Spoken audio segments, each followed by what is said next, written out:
Good morning. Good morning, everyone. This is Tanya.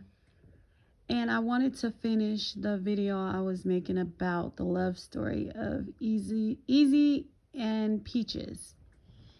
Okay, so let's get this very clear.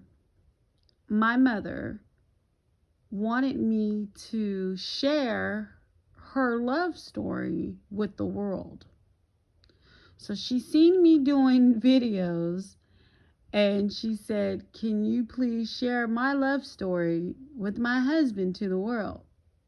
And I said, "Are you sure?" And she said, "Yes." Just so happens I have a little bit of time to actually share her love story. And it's her love story from my perspective. Okay? Um, I'm not going to say outsider looking in because I was more in than on the out of this love story. But I'm just going to give a part two, and then that'll be it, I guess, for this love story. But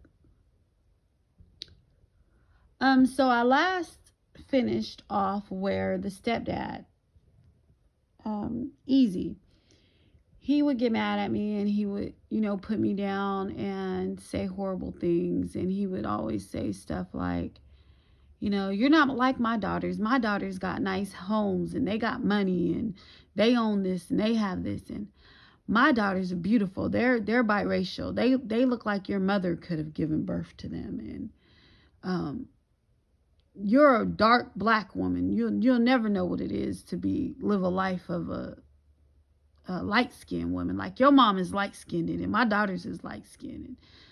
So he would always have this approach towards me. And the good, loving, good natured person I was at the time, I just kind of like, overlooked it and didn't, try to let it bother me too much. Um, and he used to always say, "Your mom is the only black woman I ever dated. Your mom is the only black woman I ever was really with." But I know that his older son is all black, fully black. But he said he dealt with his mother briefly, back in the day, like before he went to the war or whatever, went overseas or whatever. Um, but so he wasn't really off into black women, I guess. So my mother was, I guess, one of the only black women that he took serious. Lucky for her. Um, and then I guess I kind of bruised his ego a little bit when I turned him down. So he always made it clear of how no one I was or nobody I was, compared to his children. Uh, and I don't even think that was the worst part of it. I think the worst part was, and this is what I found, I didn't know they were really narcissistic people until just recently. But, and that they were really a part of my targeting. But, so as time went on, like, I mean, let me say one thing about his character. He's a very funny guy. Very, I mean, very funny guy. Um,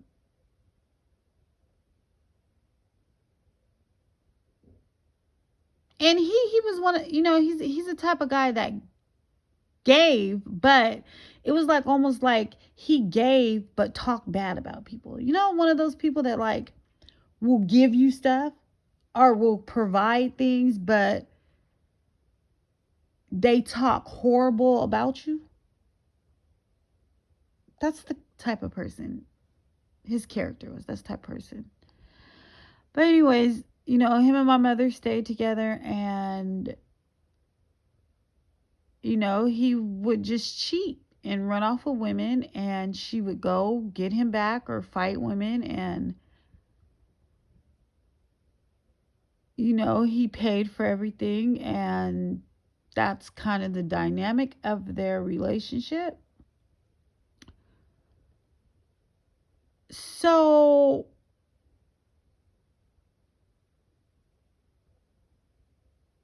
I remember when when I realized he first gang stalked me. So I remember us being gang stalked, but I really couldn't like picture everything that when I couldn't put all the pieces together, but I knew something was going on, and so I still thought I had my mom and him as support. And I remember that something weird had remember I was saying that something had flew out of one of my older videos. I was saying that something had flew out of my closet one morning, and me and my daughter, because we were up watching a movie, and it wasn't a scary movie or nothing, but something had flew out of the closet, and my car was broken down, and my charger didn't work.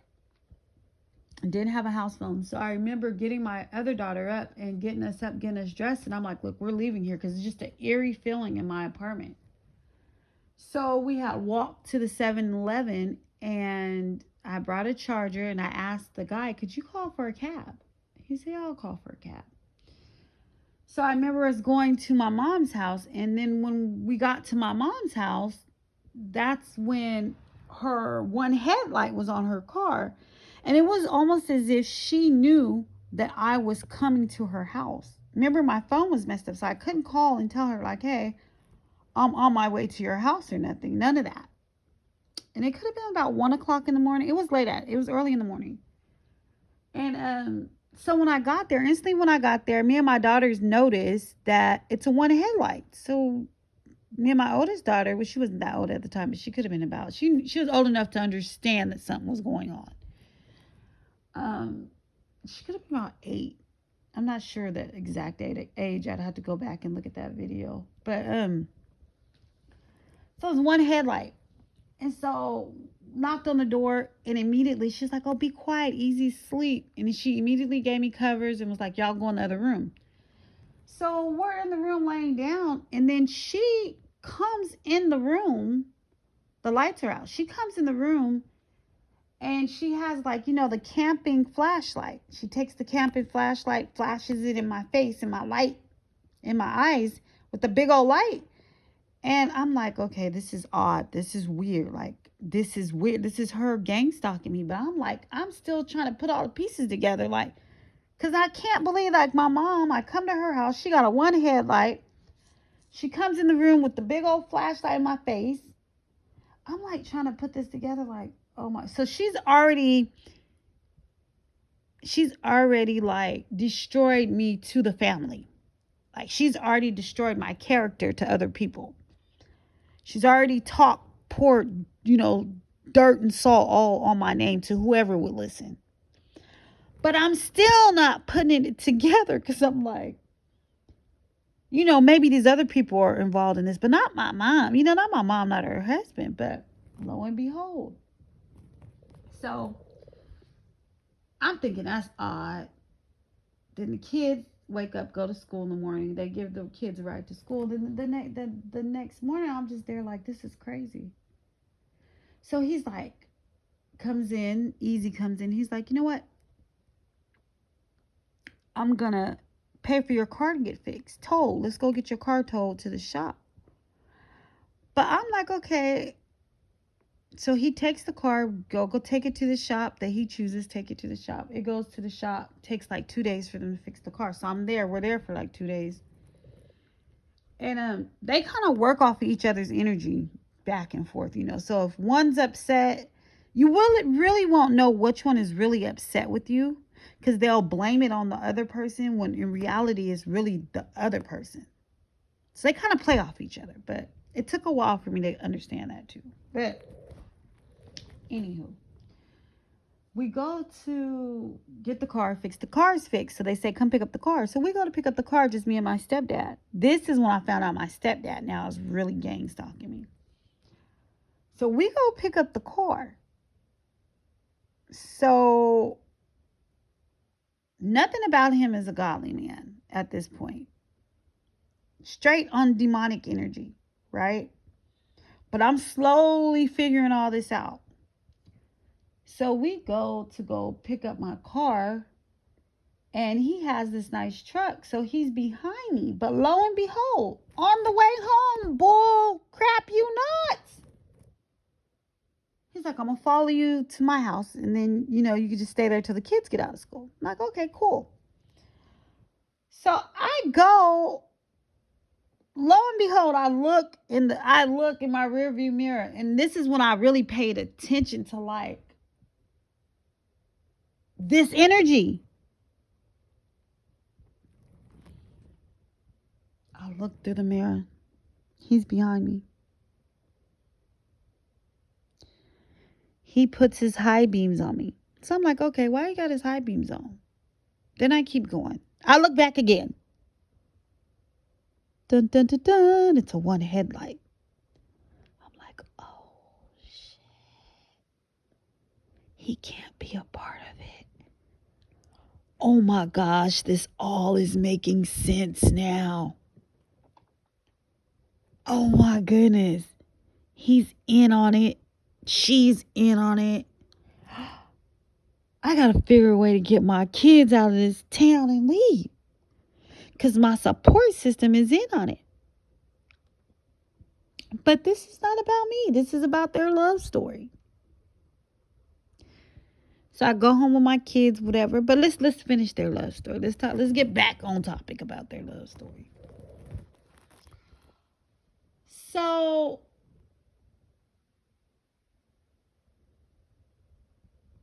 I take my kids, next couple days pass by.